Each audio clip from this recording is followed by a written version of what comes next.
अस्सलाम वालेकुम। मैं हूं आपका teacher Azizur Rahman gates computer academy के official YouTube channel gates online से। दोस्तों, आज की हमारी वीडियो बहुत स्पेशल है। शॉर्ट वीडियो डेस्कटॉप के मुतालिक मैं आपको बताऊंगा और डेस्कटॉप के ऊपर जो कुछ इस वक्त आइकन्स मौजूद होते हैं उनके बारे में, और फिर हम कुछ बात करेंगे शॉर्टकट्स के हवाले के, हम शॉर्टकट कैसे बना सकते हैं। जब भी आप कंप्यूटर को ऑन करते हैं तो सबसे पहले कंप्यूटर अपना कुछ प्रोसेसिंग का मरहले से गुजरता है, जिसको हम बूटिंग प्रोसेस कहते हैं। और बूटिंग प्रोसेस के बाद कंप्यूटर इस स्क्रीन पे आके रुक जाता है। ये जो स्क्रीन आपको नज़र आ रही है इस वक्त, ये स्क्रीन कहलाती है डेस्कटॉप स्क्रीन।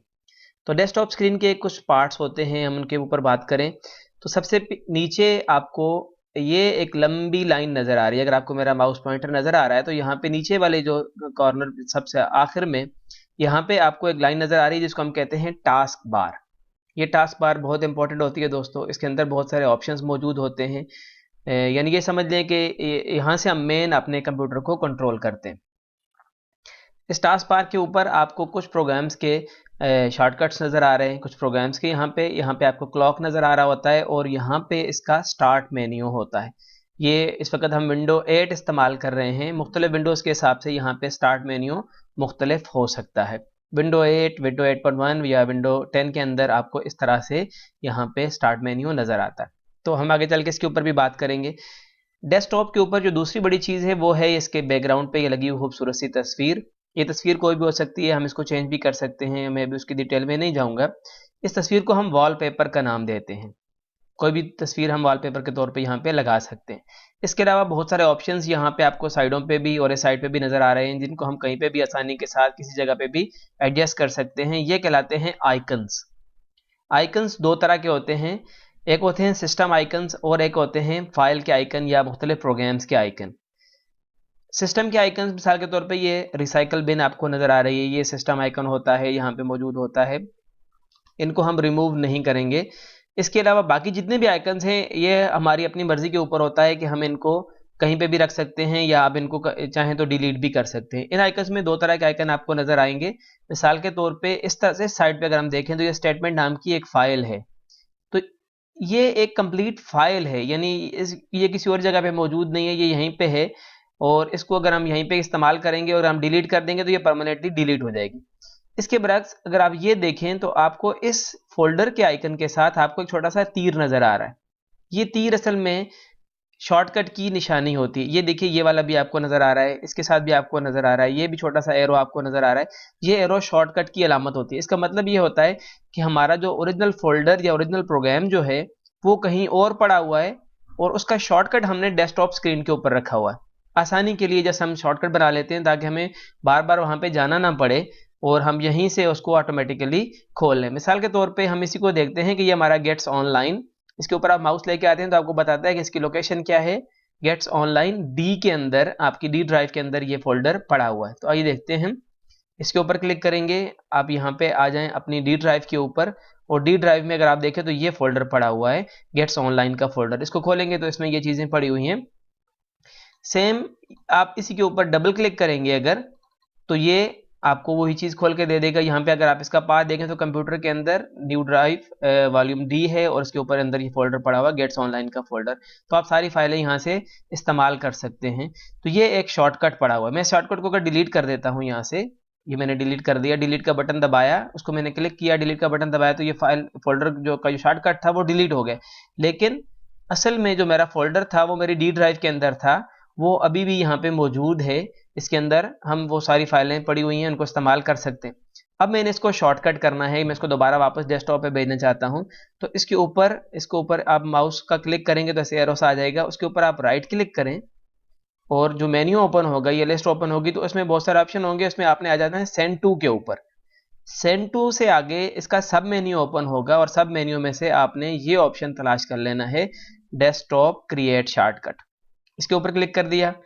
अब आप इसको बंद कर दें तो आप देखिए यहाँ पे ये आइकन क्रिएट हो चुका है। किसका? शॉर्टकट का। उस फोल्डर का शॉर्टकट हमने यहाँ पे डेस्कटॉप पे बना लिया है। इसको मैं कहीं पे भी अपनी मर्जी के मुताबिक मूव करके कहीं पे भी एडजस्ट कर सकता हूँ। यहाँ तक तो बात हो गई किसी भी फोल्डर की। इसके अलावा अगर आप किसी फाइल का बनाना चाहते हैं, मसलन मैं किसी फाइल का शॉर्टकट बनाना चाहता हूं, तो उसका भी सेम प्रोसीजर है। आप उस फाइल के ऊपर राइट क्लिक करेंगे, आपकी फाइल कहीं पे भी पड़ी हुई है, उसको आप डेस्कटॉप पे लाना चाहते हैं उसके शॉर्टकट के तौर पे, तो आप उस पे सेम वही प्रोसीजर राइट क्लिक करके सेंड टू पे आएंगे और डेस्कटॉप पे आके क्रिएट शॉर्टकट कर देंगे, तो आपकी फाइल का शॉर्टकट तैयार हो जाएगा। शॉर्टकट को डिलीट करने से आपकी असल फाइल डिलीट नहीं होती, ये बात आपने ज़हन-नशीन रखनी है। यहाँ तक तो बात हो गई हमारी फाइल और फोल्डर्स के हवाले से। अब हम बात करते हैं प्रोग्राम्स की। अगर आपका कोई प्रोग्राम आप चलाना चाहते हैं तो उसके लिए भी आपको डेफिनेटली यहाँ पे स्टार्ट मेन्यू में आना होगा, वहाँ से प्रोग्राम को रन करेंगे।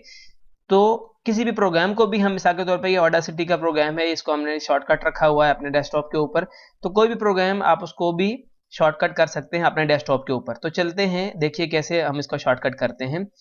विंडो 8, 8.1 या विंडो 10 के अंदर ये प्रोसीजर होगा, जबकि विंडो 7 या उससे अर्लियर के अंदर कुछ और तरह सा होता है। यहाँ पे स्टार्ट के ऊपर आप आके क्लिक करेंगे विंडो 8 के अंदर या 8.1 के अंदर। यहाँ पे क्लिक करने से आपके सामने एक इस तरह से जो स्टार्ट मेन्यू है वो ओपन होता है। ये असल में टच एनेबल के लिए ये इस तरह का इंटरफेस बनाया जाता है। तो यहाँ पे आपको वो सारे के सारे प्रोग्राम नजर आ रहे हैं जो इस वक्त आपके कंप्यूटर में इंस्टॉल्ड है। कोई भी प्रोग्राम जिसको आप शॉर्टकट करना चाहते हैं, आप उसके ऊपर, मिसाल के तौर पे ये माइक्रोसॉफ्ट वर्ड है और मैं इसको शॉर्टकट करना चाहता हूं अपनी डेस्कटॉप स्क्रीन के ऊपर। अगर मैं यहीं पर डायरेक्ट इसके ऊपर लेफ्ट क्लिक कर दूंगा तो ये ओपन हो जाएगा, लेकिन मैंने इसको ओपन नहीं करना बल्कि मैंने इसको शॉर्टकट करना है, तो इसके लिए मुझे इसके ऊपर राइट क्लिक करना होगा। जब मैं इसके ऊपर राइट क्लिक करूंगा तो इसके ऊपर ये टिक का निशान आ गया और इसके साथ मुझे बहुत सारे यहाँ पे ऑप्शंस भी मिल रहे हैं। इन सारे ऑप्शंस के बारे में मैं बात करूं तो बहुत टाइम ले लेगा। मुख्तसर ये है कि चूंकि इस वक्त मेरा ये टास्क बार में भी पिन हुआ हुआ, तो मैं इसको अनपिन कर सकता हूं। ठीक है, मैंने इसका चूंकि शॉर्टकट करना है, तो शॉर्टकट करने के लिए सिंपल ये है कि आप इसके ऊपर राइट क्लिक करें, ये ऑप्शन आ जाएगा, उसमें से आपने ओपन फाइल लोकेशन इसके ऊपर क्लिक करना है। ओपन फाइल लोकेशन इसके ऊपर क्लिक किया तो ये आपको उसकी लोकेशन पे ले जाएगा। देखिए इसका बहुत लंबा पाथ आपको यहाँ पे नजर आ रहा है कि ये कहाँ पे लोकेटेड है इस वक्त। सिंपल ये सिलेक्ट किया हुआ होता है उसने, आप इसके ऊपर राइट क्लिक करेंगे, सेंड टू आ जाएंगे और desktop create shortcut, dates enough. अब आप बस को बंद कर दें तो अब आप देखिए ये आपका माइक्रोसॉफ्ट वर्ड का शॉर्टकट जो है ये आपके डेस्कटॉप पे आ गया है। अब आप इसको रन करना चाहेंगे तो आप इसके ऊपर डबल क्लिक करेंगे, आपका जो प्रोग्राम है वो रन हो जाएगा। इसमें आपके लिए कोई मसले वाली बात नहीं है। यही तरीक़ेकार है।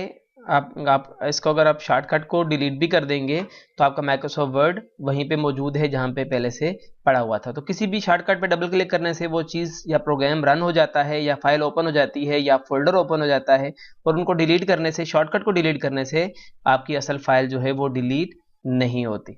उम्मीद करता हूँ कि ये वीडियो आपके लिए हेल्पफुल रही होगी। इसके अलावा और भी बहुत सारी चीज़ें जो हम वक्त के साथ साथ इंशाल्लाह सीखते जाएंगे। ये रिक्वेस्ट है कि आप ये वीडियोस अपने तक महदूद ना रखें, अपने दोस्तों के साथ, अपने बाप के साथ इनको शेयर करते जाएं। ये इल्म है, हमारी कोशिश है जहाँ तक पहुँचे। Thank you very much. सीखते रहें, बढ़ते रहें। अस्सलामु अलैकुम।